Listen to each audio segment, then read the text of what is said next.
Hey.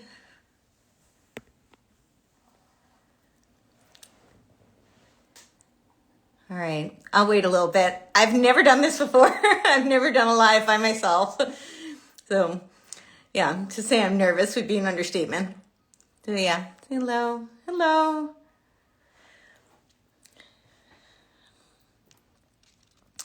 All right, I'll wait a little bit. And, yeah, let a couple more people join. I know a lot of people said they wanted to see this. How's everyone doing tonight? Hey. All right, we have some people watching. Yay. All right, I'll wait a little bit longer. So I figured I had initially said this was going to be on the Great Reset. A lot of people had asked me to do something on the Great Reset, and understandably so. That makes a lot of sense. But a lot of people also asked, who is Klaus?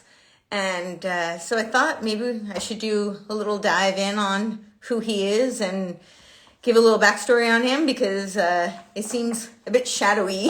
It's a little difficult to find information. Hey!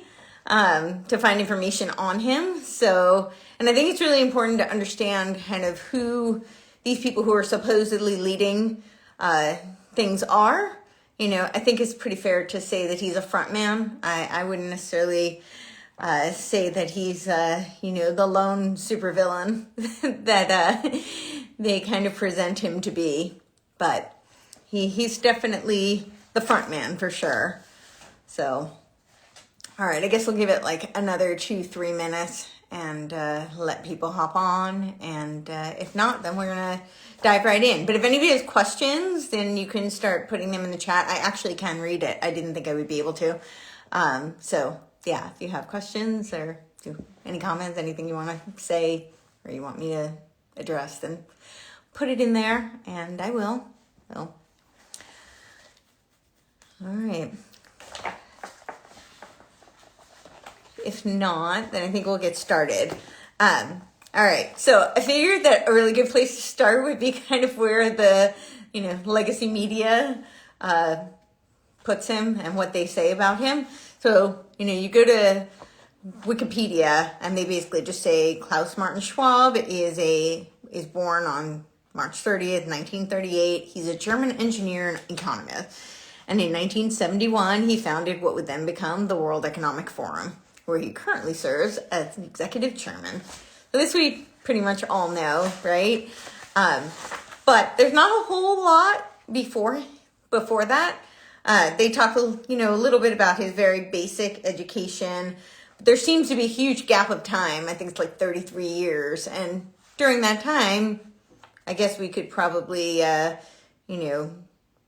conjecture that he was getting his multiple PhDs and masters and whatnot. But that doesn't give you a whole lot of information as to who he is and who his mentors were, what he was studying, other than being, engineering and economics. We don't have like a real sense of who he is because it's very, very superficial. Mostly they go into his, his work at the World Economic Forum. But I think a good place to start is probably, I like to know like who the family is and, who his parents might be. So I did a little bit of research on his father. His father was Eugen. I don't know if it's Eugene or Eugen. Yeah. Oh, interesting. So he's saying that, she's heard that he's pushing really hard now because of his age. That's entirely possible. I think he's pushing really hard because the agenda is being discovered. And I think that, there's saying pride goeth before the fall. And I think they're really pushing really hard right now because they feel like their time is running out. I always say the Great Awakening is going to combat the Great Reset. So the more people who wake up and who are alert to their plans, the harder it is going to be for them to be able to voice their narratives. So I will go into, kind of outline the plans of the Great Reset. I have started to do that, but I think we're going to save that for another night because I really wanted to, dive into who Klaus is. And in doing that, I've realized that I really think we should do a deep dive on Tavistock. So those of you who follow my podcast, you have probably seen I did an episode with Jay Dyer, who's a great resource on all of this stuff as well. And we did it on the Tavistock Institute of Human Relations. And Tavistock is essentially a think tank, but Tavistock is a think tank that kind of does all the psyops and the social engineering of the masses. And I think Tavistock is really behind all of what we see today. They had something called the 3-system response. And, we're hearing the buzzword right now is mass formation psychosis. But this was really, it's similar to that, but they had a very step-by-step plan, which involves creating the crisis. It's a contrived crisis, and they use trauma therapy in order to manipulate the masses. And I think there are many, many examples throughout history, but I think with the recent C virus, it's really, really apparent. And yeah, they kind of run they instruct, our CIA, they instruct, most of the intelligence departments in Great Britain, certainly, and here. So I think that they're kind of the masterminds behind a lot of things. So I think that'll be the next one we'll go into. But yeah, so his father was the manager of Escher-Wyss, which is a company that Hitler's Nazi party actually awarded them the title, the Nationalist Socialist Model Society. And they were helping to build weapons for the Nazi party using slave labor. They were also responsible for advancing the atomic bomb agenda under the Nazi program. I'll get to that in a little bit. But I think it's really relevant to know that, he's the son of somebody who was working with the Nazi party using slave labor to source the atomic bomb. So I think that's worth mentioning. And Klaus, also then served on the board. So he kind of followed in his father's footsteps, and he served on the board. And at the time when he served on the board, it was when they made the decision to provide the apartheid regime of South Africa with the equipment necessary to become a nuclear power. So it's understandable why they've tried to hide a lot of his history, I guess. It was a North power plant that was under the Escher-Wyss company, that they were able to control the producing of heavy water, which was essential for them to make the plutonium for the Nazi atomic bomb. They wouldn't have been able to do that otherwise. So his father was also president of the Ravensburg Chamber of Commerce. So before I get into that, it's worth noting that the Chamber of Commerce was formed at the behest of Sir Winthrop Aldrich. So those of you who also watch my podcast and hear me talk about Aldrich a lot, I'm not a huge fan. So this is the father of Senator Aldrich. Senator Aldrich was very largely responsible for the 16th Amendment, which is the income tax, and he was very instrumental in the Federal Reserve, all sorts of things that I don't think should have been accepted. I can't say it's not constitutional because unfortunately it was amended. Although I've done some research on that recently, and apparently there was a lot of scandal involved and potentially forged signatures.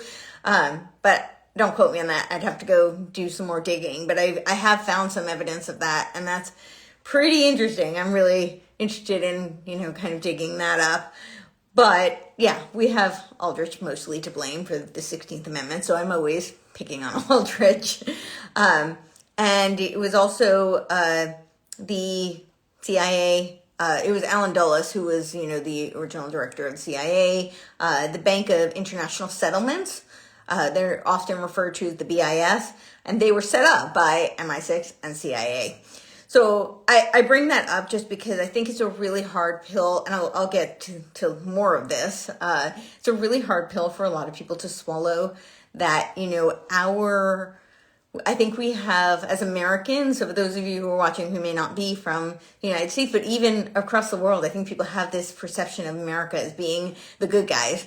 And, while I definitely think that the people are, for the most part, that certainly there's good and bad everywhere, but I think the people are, and I think the Constitution absolutely stands for, moral freedom. I think it's it was supposed to be a rule of law, true free market principles that were counterbalanced by Judeo-Christian principles and values.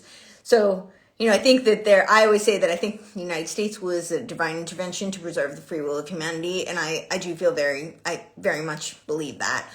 But our government is very much connected to a lot of global elite governments and institutions and organizations that have been really the forerunners and the spearhead of a lot of the conflict and the kind of the trajectory that we're seeing now. So I just think that's a really important point for people to understand, because I think it's very hard for a lot of people to wrap their head around it. So anyway, so we'll go. I posted a tweet, I think maybe some of you may have seen it, saying that, the World Economic Forum wasn't just like a brainchild of Klaus Schwab, that it was actually, came out of a CIA Harvard funded program that was led by Kissinger, Galbraith, I'm probably pronouncing his name wrong, and Kahn. And we know all about Kissinger, right? Kissinger was definitely one of these, and he was very much a mentor to Klaus Schwab. And I think that that's also really important to understand, when you know about Kissinger and, what some of his ideals were and his visions and his plans and what he was trying to foist. And, just if you understand his ideology, then it would make a lot of sense that Klaus is now executing a lot of the same plans that Kissinger had talked about in his writings. Kissinger definitely talked a lot about like technocracy and, globalism and these tensions between the East and the West, and using those to help them implode and to erode kind of, national borders and that sort of thing. Obviously, it was much more detailed than that. He's very prolific. But Kahn was actually a military strategist who, at the time when he was working for the Rand Corporation, and I bring that up only to say that because I had talked about how I want to go into Tavistock, and Tavistock is a very, very heavily influences the Rand Corporation. I would say that the Rand Corporation is kind of like a public American sister arm to Tavistock in a lot of ways. And so for those of you not familiar, the RAND Corporation it stands for Research and Development. They're a think tank. But they've done a lot of wartime research. So and Tavistock does a lot of the, they do a lot of the psychological research that is then executed during wartime. So I think it's good to, kind of connect the dots and see how all of these things are interrelated. I think that that's a huge part of why it's so hard for people to wrap their head around things, and why it's easy to dismiss things as a conspiracy theory, because there's so many different organizations and different pieces, and I think of it as like a really big web, and they're all interconnected, and that is by design. It's so that you can't point the finger at any one thing or any one person, because it's kind of like when you think of like a mafia organization, right? Like the head guy is not doing the dirty work because, then it would be really easy to kind of uncover the whole veil, and you wouldn't do that. So usually he's got like all these different point men, and they're in like all these different places. Oh, I love you too. And they're in all these different places, so it makes it much, much harder to actually find, to pull off the veil, essentially. And they have people who are the fall guys. And we see this because, mafia movies and mafia TV shows have become very glamorized and popularized throughout a lot of pop culture and entertainment, like The Sopranos. And I think that a whole huge component of that is really predictive programming. So they do tell you what they're doing. This is, this is why I always scream about how people should read the white papers, because they really do tell you their plan.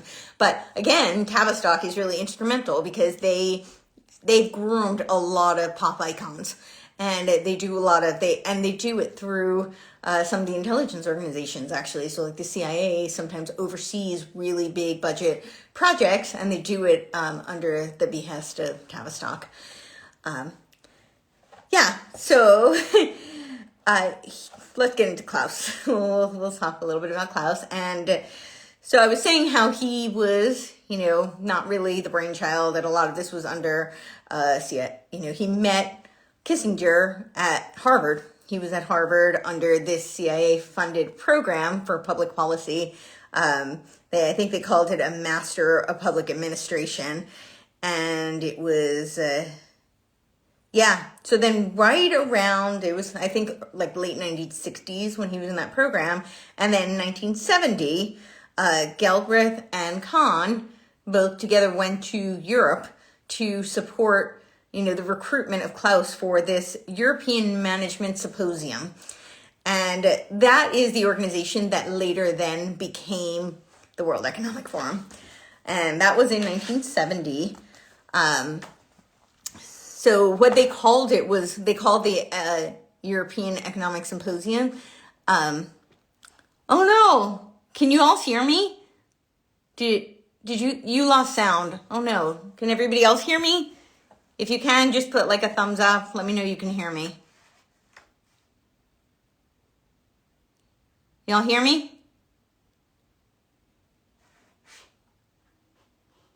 Can anybody just tell me you can hear me? Okay, awesome. Yay. Okay, great. So sorry about that. So what they called this European, so in 1970, I'll back up a little bit. In 1970, Klaus asked the European Commission to set up what he called the non-commercial think tank for European business leaders. And this was essentially the European Management Symposium, which became the World Economic Forum. And that was also the same year that he left the Escher-Wyss company so that he could start the European Management Symposium. And in 1971, oh no, do you not have sound? So some people have sound and some people don't. Is that what I'm hearing? Hi, greetings. All right, so can you guys tell me if you can hear me or no?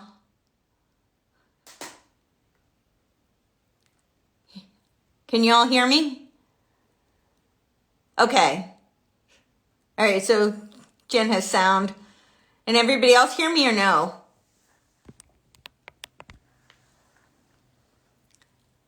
Oh no. Try to put the volume up. Oh, so like leave and then come back? None of you can hear me. Oh, okay. So it's saying like if you guys go out and come back in, okay, you can hear me. Okay. All right, I hope, yeah. So yeah, maybe some of you try like going out and then coming back in, seeing if that helps. All right, I'm going to continue. So in 1971, as many of you probably know, that was the first meeting, the Davos group, and it then became, the World Economic Forum, but that it was called the European Management Symposium. Okay, so it's not me. Okay. Wait, so it is me or it's not? Okay, yay. Okay, good. All right. So, and somebody who was at that meeting, he goes by Ganga J. Anthem. He's a writer. I guess he was a reporter who reported on this first meeting. And in 2018, he said, Klaus' spirit of Davos was also the spirit of Harvard. So again, I think this is just really important. And Harvard is in many ways like the brainchild of the CIA. And that's something that we can go into another time too. But the CIA is, it's born out of the OSS, and in many ways it's tied to the whole roundtable movement.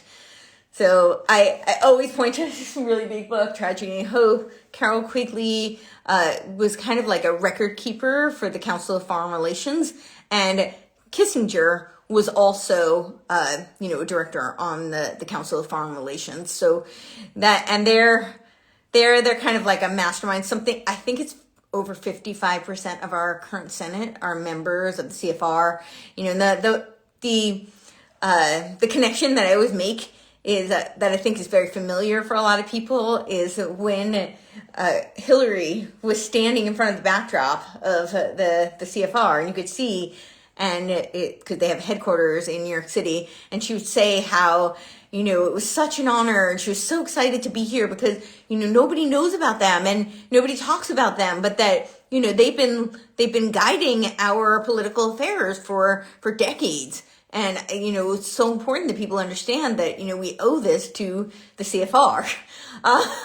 So, yeah, I think it's a familiar reference for a lot of people, but it's also really, really telling. So Carol Quigley would say that, we haven't had elections, for the past 100 years, that the CFR has appointed our federal presidents, essentially. Which, I think the last one may be indicative of that, but it was just much, much more transparent. But that was his theory, and he was writing it as a record keeper for the CFR. So he says that it was also the spirit of Harvard, and not only had the business school advocated for the idea of a symposium, but Harvard economist Galbraith championed the affluent society as well as capitalism planning needs and the rapprochement of East and West. So I think that's a really important point because, again, Kissinger, right? So I don't know how many of you remember Kissinger's rapprochement plan with China. That's largely instrumental in leading us to where we are today. And that was under Nixon. That was his whole plan under Nixon. And then it was continued under Bush. And the image I always have is like they would show on the TV screens, they would always show like Kissinger and Bush like riding bikes throughout China. And it was this plan to really, that was where we empowered China. And I think that's, again, just something that a lot of people don't really pay much attention to. We think China has just become like this monster, and they're certainly the model for the New World Order. And there's certainly but I think in a lot of ways they're also a pawn.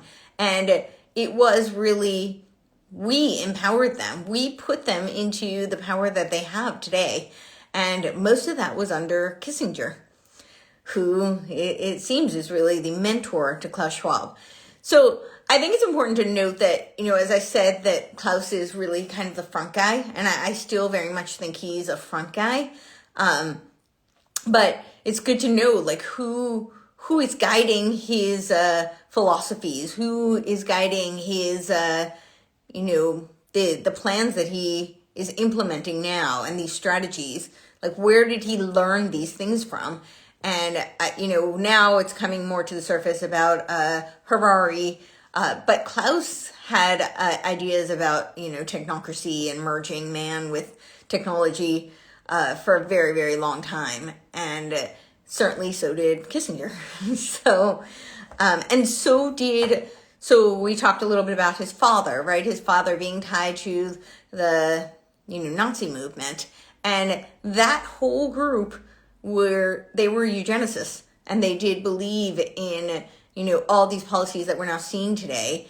The whole movement of that and I'll get to this overpopulation notion. I'll get to that in a bit. So yes, I'll get to that right now. So the Club of Rome was, as some of you may be familiar, maybe not familiar with the Club of Rome, the Club of Rome was kind of they don't talk too much about who founded it, but it was really kind of these same people. Some of them call them the Committee of 300, the Olympians. It's the same kind of central banking core group. And it was founded in 1968, so it was right before the World Economic Forum. And strangely enough, they have a lot of the same ideas as the World Economic Forum. So it was by Aurelio Pesci. I'm going to butcher the name, sorry. And he was an Italian industrialist, and Alexander King, who was a Scottish chemist. And they had a meeting. Their first meeting was at a Rockefeller residence in Italy, Bellagio, Italy. It was, yeah. So again, the same key players, the Rockefellers, were involved. And that's what I mean by, these Fortune 100, Committee of 300, some people call them the Olympians. Certainly there's the British Pilgrim Society. They're tied to it. All of these central banking organizations. But again, that's something we can, do more of a dive on. I have done podcasts, talking about how those are all interconnected. But they're definitely behind this. It didn't just, spring out of nowhere in, early 1970. So the Club of Rome is most famous for their document, Limits to Growth. And this was a Malthusian piece that pretty much stipulated that, we have this problem of overpopulation and that the answer is just like, the Georgia Guidestones, that we have to depopulate the planet because otherwise, we're going to somehow become extinct because we're overpopulated, which you just even think about that. It doesn't actually make any sense at all. Overpopulation is going to kill us. Okay. But the overpopulation was actually a complete lie. And they said it. So in their 1991 book, it was called The First Global Revolution.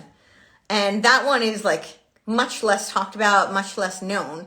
The Limits to Growth talked a lot more about like climate change and, how we have to do, all this reduction of carbon was the answer to,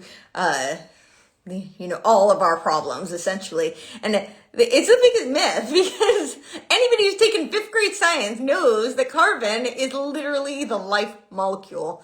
They did the study. They were trying to figure out how we could get life on Mars. Like, could we survive if we went to Mars? And they realized if we just had a huge injection of CO2 that we could. That's what's missing. It was CO2 because it's literally the life molecule. But they think somehow the answer to saving humanity is to reduce carbon.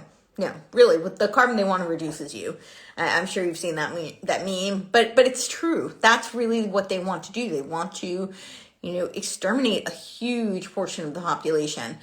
And so they're pushing all of this climate agenda, like you've heard there, one of the next phases of the Great Reset that they're possibly going to implement is like climate lockdowns. And that's not a conspiracy theory. That doesn't come out of thin air. It comes out of COVID-19, the Great Reset, that was written by Klaus Schwab, where he talks about how we've learned all these lessons from the lockdowns and all these lessons from the pandemic, which is very interesting that we would learn these lessons because he wrote this book, like he published it in 2019, which means he must have been writing it in like 2018, maybe 2019. How did he know all these lessons that we were going to learn in 2020? So now he's Nostradamus, apparently. But one of the main lessons that we were going to learn is how to solve the climate problem and save our planet. And it was through the lesson that we learned from the pandemic were going to save us. And mostly it was the lockdowns. But the lockdowns, as we know, and we've certainly seen, they've not done any good for anybody. They don't do good for the planet either. They certainly don't do any good for human beings. And they're really just a measure of control because that's what they're looking to do. And if anything, they were also a means of exterminating people because there was so much depression, unfortunately, a lot of suicides, abuse. So I could go on and on about that, but that was, really devastating. But a lot of those principles came from the Club of Rome's Limits of Growth. And the Club of Rome's other book, which was in 1991, The First Global Revolution. So they said policies could gain popular support because these policies were not so popular. Strange thing about that one. People weren't really rallying behind them. But they realized that they could gain popular support if the masses could link it to an existential threat. Right? So what did they realized that if they had a common enemy, if there was an existential threat that was a common enemy, and what they decided it was, get this, they decided that the common enemy of humanity is man. I'll just say that again. They've decided that the common enemy of humanity is man. So man is the problem. We need to reduce man. I know you've probably heard they want to reduce to, like 500 million. And we're now, I think, at almost, 8 billion. So that's kind of a large portion of the population that they're looking to get rid of. And certainly the Great Reset is a huge part of that. And the next time I hop on, I will do kind of like an outline of what some of those plans are and how they plan to, implement that. The other thing that I had left out before was that the CIA documents do show that Escher-Wyss and Sulzer merged, and they were directed by both the Department of Energy and the Department of State. So, I don't know. I think that is most of what I have for today. So maybe if anybody has questions, we can... Yeah, I had no idea how long this would take. As I said, I've never done a live by myself before. So I was super, super nervous. I had no idea how much to include, not include. So I guess I'll open it up for questions. If you guys have questions, you can write them in the chat and I'll answer. So let's see, I'll go through.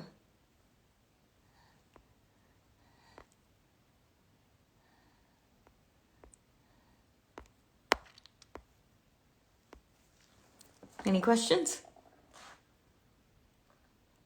I guess my question for all of you is, I've listed like a whole bunch of things that I would want to go into next. Does anybody have a preference of what I would go to next?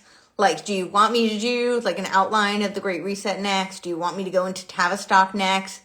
Do you want me to go into the New World Order ties to the Great Reset? Yeah, I don't know. Thank you. Yeah. And do you have questions about what I just outlined? Like, I think it's kind of a lot. I think there's really a reason why they're not telling us who Klaus is and who he's connected to. And, a lot of this history about his family, his father, certainly the companies that they worked for. I think it's really interesting that they're really doing they're working like overdrive to try and hide a lot of this. And I think there's a reason, because I think that people might not trust them so much. Right now, aren't they saying that they need to gain trust that they're not going to use thermonuclear power? And this is the same, the same people who claimed that, right, back in Nazi Germany. And we certainly shouldn't have trusted them then, and I don't think we should trust them now. And not surprisingly, but a lot of people really aren't. They're having a really hard time, gaining that trust. So, and I think that's why they're really trying hard to keep all of this kind of hidden, so you don't understand who he is and where he comes from and, what the ties are. Yeah, I mean, I agree. It was a lot, right? It was a lot for me to kind of process, Okay, so an outline of Tavistock and the Great Reset. I think that I felt like people are really doing a great job with the Great Reset. A lot of people are talking about it. I'm happy to do it, and I'm happy to kind of simplify it. Some of the bullet points, these things are not happening randomly. And the white papers really outline a lot of what the plans are and the directionality. Now, plans are just that. They're plans. What is the old saying? Like, of best laid plans of mice and men, right?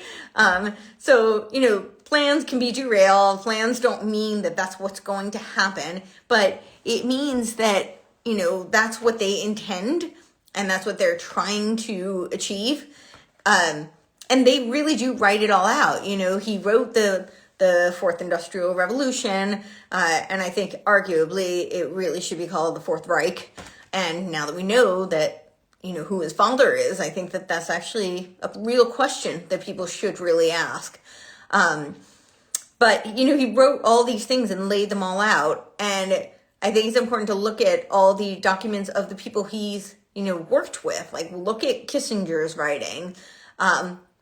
Look at the Club of Rome's books. They've laid that all out. And they said, I think that part that I pointed out about how they were having trouble garnering acquiescence to their plans. It's, people weren't jumping on board with this whole, with all of their climate conspiracy, because that's actually really a conspiracy theory, and it's a theory. It's not accurate at all, and it's not based on science.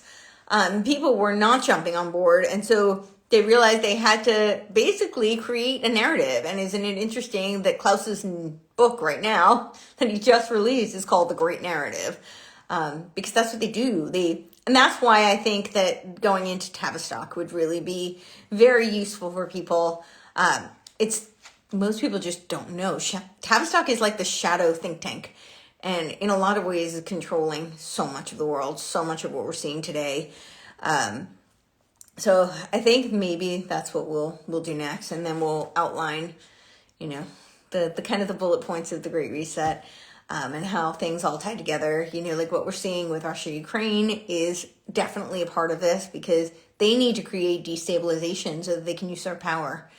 And their ultimate goal is this, technocratic, AI, high-borg mind, feudalistic system, where they control everyone. And it's much easier to control a smaller group of people than it is to control a larger group of people. So that's part of why they want to kill off so many people. And, that's why, again, it's also important to understand who, where people come from, because, now that we know a little bit about his father, we also know that he was really instrumental in the, that whole eugenics founding. So it makes sense that he's kind of continuing to execute an agenda that's been in the works for probably, arguably, I would say, hundreds of years, but certainly we see it over the past several decades, and last 100 years. It's really been laid out and mapped out. But yeah, so I was saying, like, everybody should read, the white papers. Kissinger, there's Jacques Attali, who I've talked a little bit about, and he's kind of known as like the Kissinger of France. And he talks a lot about very similar things to Klaus, like this notion that we have to get rid of nation states and that we have to destroy the United States. And they want to do it by imploding the dollar. We're seeing that now with, if the petrodollar ends. And this is really interesting, too, with the petrodollar, because that was really, like, I think it was under Nixon who really brought that. And it's just an extension of kind of what the Federal Reserve did, where they made the dollar essentially a fiat currency. So the dollar is not based on anything. There's nothing to back it up. It's not, once upon a time, it was, based on gold, the gold standard. And we have nothing to back it up. So essentially what the Federal Reserve did was it created, like, the dollar is like a promissory note, essentially, like an IOU. That's why they call it a fiat currency. But what the petrodollar did was it now made the world based upon this fiat currency. So now the world is, in debt using the dollar as its standard, and the dollar doesn't actually really have any value. So now everybody's in debt. And now if you take off the the standard being the petrodollar, which is, we use the dollar for petroleum. And now they're talking about, Saudi Arabia is talking about using the yuan. That would be the end of the dollar. And that is their agenda. They want to implode the dollar. They want to crash the dollar, because if they crash the dollar, they can crash essentially the American economy. And the United States is really what is it's the biggest impediment for their agenda. Their goals really can't be achieved as long as the United States is a world power. Because we have our Constitution, we have arms, it's the Constitution, and there's no other country. And I think that's part of why, while we're seeing a lot of, people in other countries rise up and really take a stand for freedom, they're looking to America. And I think it's no coincidence that you see all of these different key players, they come to the United States to infiltrate, right? Like, why did a German economist and, right? Like, why did he come here? He's an engineer and an economist in Germany and Switzerland. His family was in Switzerland for a period of time. Why did he come here to... Wait, I'm getting some sort of question mark. Oh, the white papers. Okay. So the white papers are it's a term for like official documents. And I say like the white papers of the elites. So, like, what's a really good example of a white paper? I'm sure a lot of you have heard the document Operation Lockstep. Have people heard of it? Yeah, so Operation Lockstep actually comes out of a much larger document. I have it here, which is it's a Rockefeller Foundation document. So the Rockefellers fund a lot of this research, and it's called Scenarios for the Future of Technology and International Development. And so that's just one example, and it's pretty big. I printed it out. It's a pretty big document. Lockstep is pages 18 to 26. And Lockstep we're seeing now. So Lockstep was like they put out different scenarios, essentially. And Lockstep was a scenario of, like a virus coming out of China. Gee, can't imagine why that sounds familiar. But it was written back in 2010. So it was a long time before this current situation. And the Lockstep document was really about the result of that would be an authoritarian, top-down government structures. That would be kind of the solution. And you would see a lot of these governments, clamping down on the people and taking away freedoms. And they did talk about technology and censorship. This was all in there. And so that's like an example of a white paper document. Another one like SPARS, where they literally outlined exactly what we saw today. I mean, like everything is in SPARS.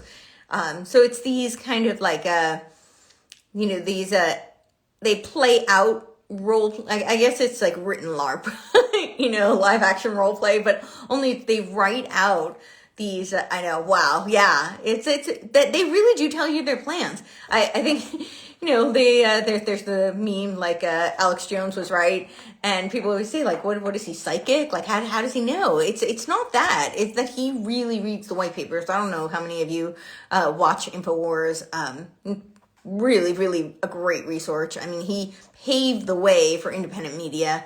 You're welcome. Yeah. He paved the way for independent media. None of us alternative media could do what we do today if it weren't for him. And yeah, he always says, like, he has the stacks of papers. That's what I was saying. I don't know how many of you watch, but if you watch, it's like stacks of papers, and they're not props. Like, he does his research, and he's read these white paper documents, and they tell you their plan. They lay it all out. So yeah, Operation Lockstep, that Rockefeller document is an example. I think I've talked about, there was one pretty recently. It was like it was out of the UK, and it was essentially all about like transhumanism. So yeah, Those, yeah, they are. They're huge, right? So, yeah, no, and they're not props. Like, he reads those.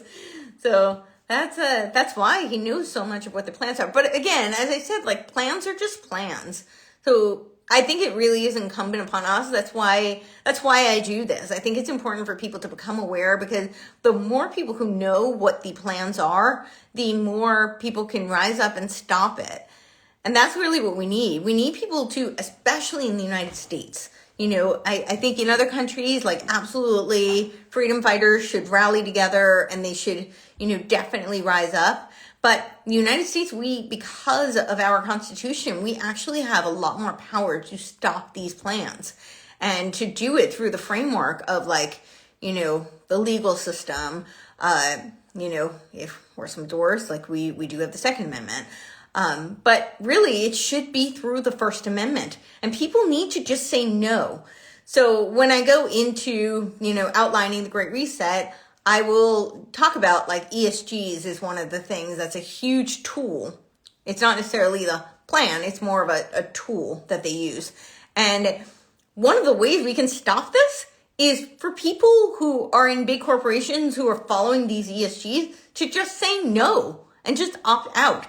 We saw that with, like, the truckers, right? We see this with healthcare workers who were fighting against these current mandates. And if enough people don't abide by this, like, go along to get along policy, because these plans are really evil. These people want to get rid of you. This whole thing out of the Club of Rome is all about reducing carbon. Who expels carbon? It's humans. Like, carbon is literally the life force, right? So, So we really need to rise up and to use our Constitution to be the impediment for them and to fight against their plans. But I think the first step to that is understanding what their plans are, and how they implement those plans, which is why I want to go through Tavistock, because it's kind of a monster. And it is very much a shadow think tank, but it outlines so many of the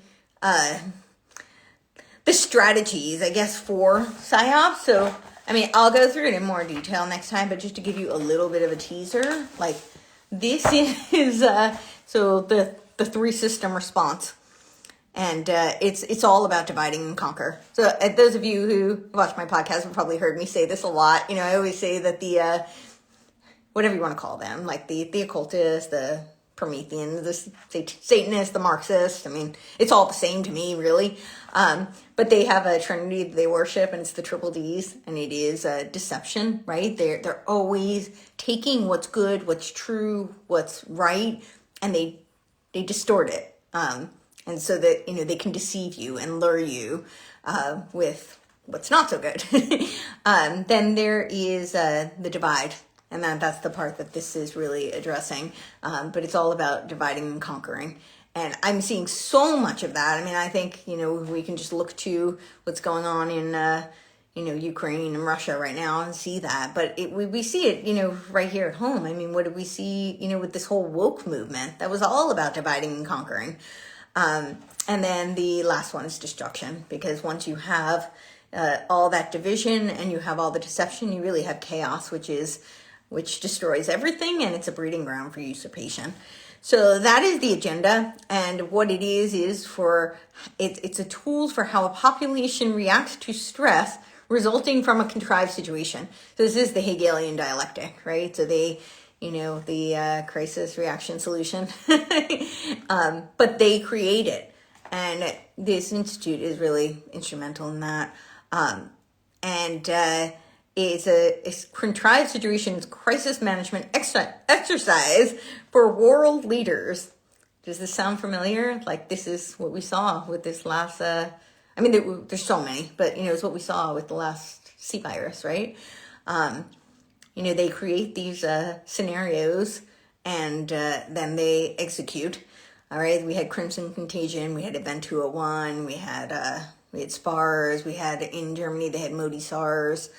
So they had all these white paper documents outlining lockstep, what they would do, and then they do the trial run. Event 201 was actually like a trial run, And then I honestly believe this last one was another trial run. It was kind of an exercise in trauma therapy to control the masses. It's like a beta test for them. That's really how I see it. I could be wrong. That's just my interpretation. But based on all the documents I've read and from what I'm seeing and what I know, that would be my estimation. I think they do have plans for something much, much more detrimental.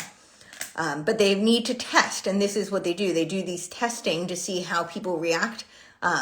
And this really, I think that's really what social science was created to do, was not to say that it never helps people, because certainly anything can be used for good can be weaponized as well.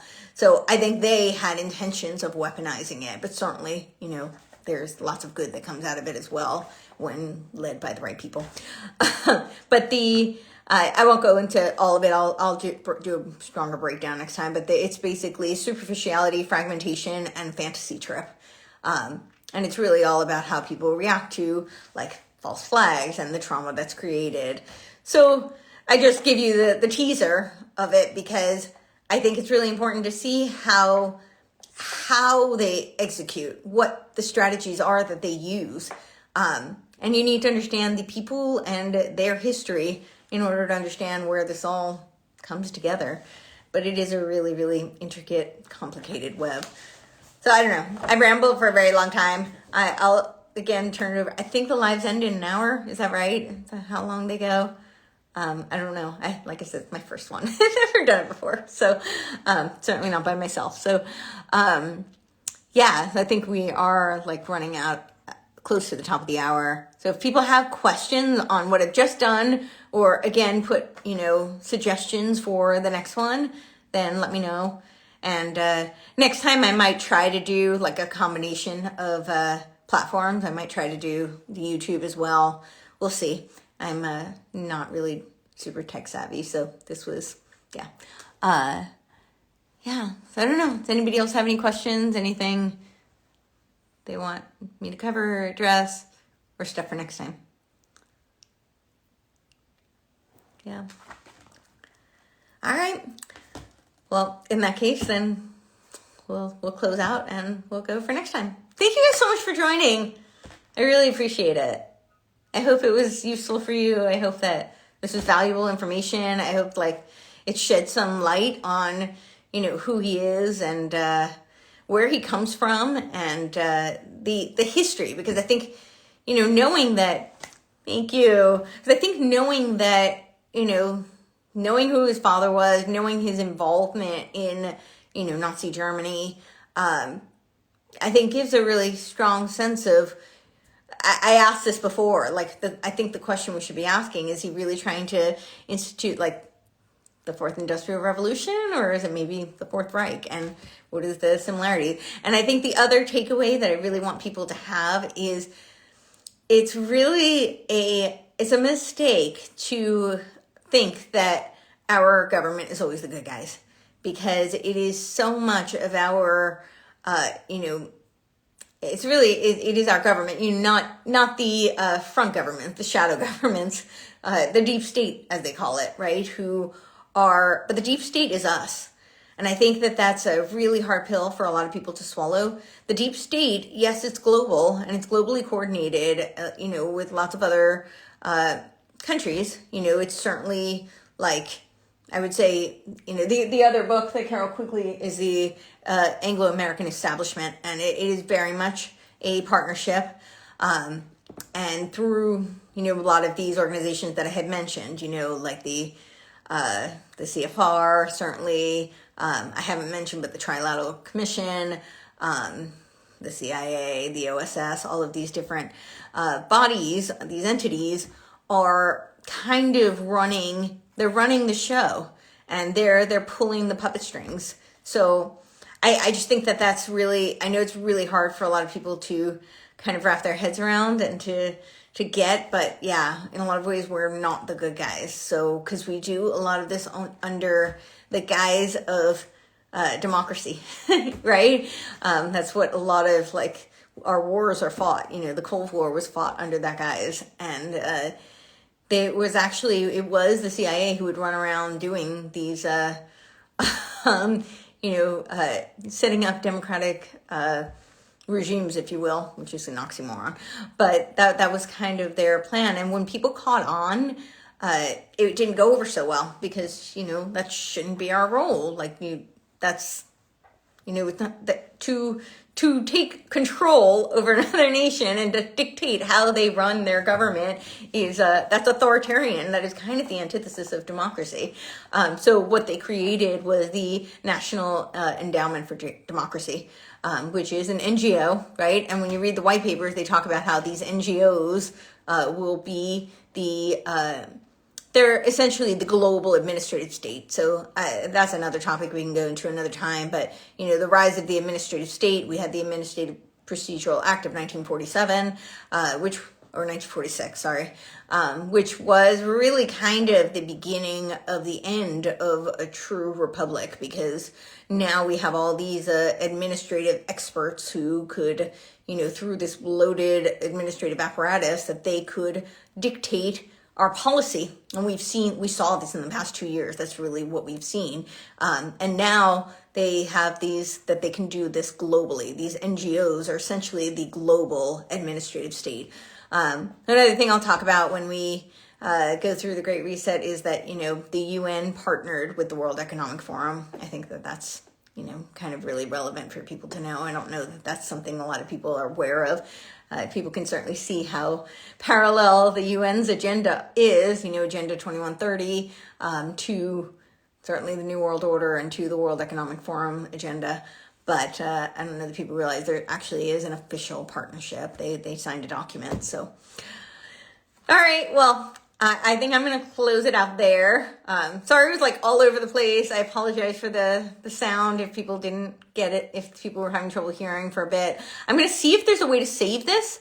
I don't know if I know exactly how. If anybody knows how to do that, maybe tell me. I'll try to, because I'm, again, such a Luddite. I really don't know how to do any of this. But I would definitely save it because I know there are people who wanted to see it who couldn't see it. If you didn't get a chance to tell me what your questions or suggestions for next time are, then feel free to reach out to me and DM me with anything. And that's it. I hope it was helpful. And thank you so much and have a great night. Let's see. Let's see how we do this.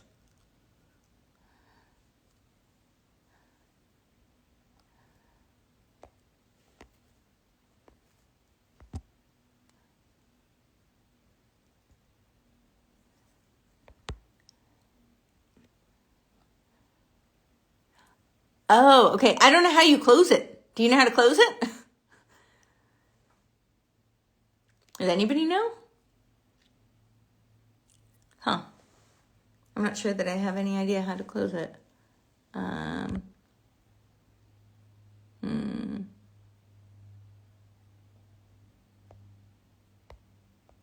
see.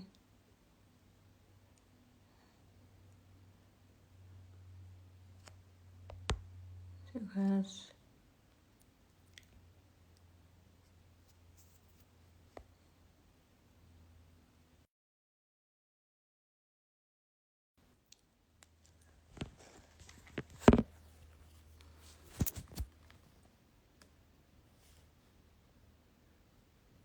Hey, Peter. Sorry, I think we're going to end it. I'm going to try and save it, though.